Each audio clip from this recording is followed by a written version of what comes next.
lokaci abin da ya assasa yakin yana nan a ƙasa ba a warware shi ba.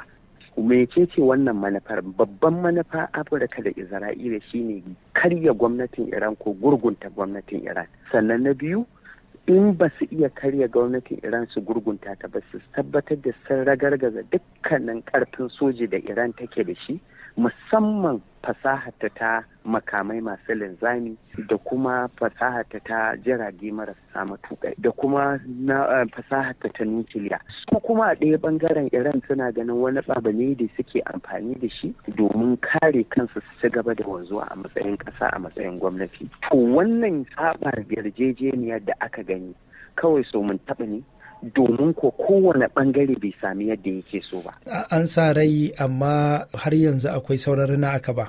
Da sauran rana a kafa. Na tabbatar maka Isra'ila da Amurka da muka sani, na tabbatar Isra'ila in ba wani mataki ta samu sosai daga duniya na soji ko na takunkumi ko na tattalin arziki ko kuma na Amurka ta juya mata baya. Isra'ila sai ta kuma assasa irin wannan yakin domin ba su cimma manufarsa ba.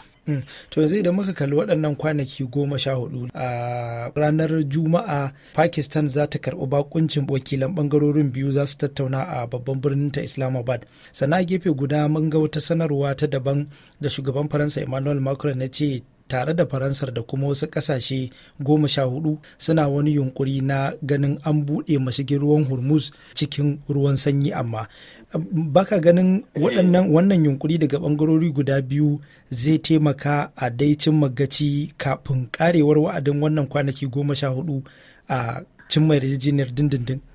To, madamar kowane bangare ya ci gaba da zafafa abin da yake so ya cimma a kan rikicin, cewa bai sassauta matsayarsa ba, to da wuya bayan kwana 14 a iya samun wata yarjejeniya mai ɗorewa. Bugu da ƙari, idan ƙasashen da suka shiga tsakani ciki har da Faranshi aka samu manyan ƙasashe da za su tausa Amurka, su tausa Isra'ila ta sassauta matsayarta a kai, to za a iya samun zaman lafiya mai ɗorewa ko yarjejeniyar ta ɗore. Sannan kuma in har wannan yarjejeniyar ta hada da Hezbollah ko kuma ta hada da Lebanon. Na ga abin da ake takaddama a kai kenan yanzu haka. Yawwa, to kaga wannan abu ne da yake takaddama da dole kuma zai sa zaman lafiyan shi kankin kansa ya rauni. Kowa ya sani cewa shigar Hezbollah cikin wannan yakin ya daɗa tasirin nasarar da bangaren Iran ya samu a kan yakin.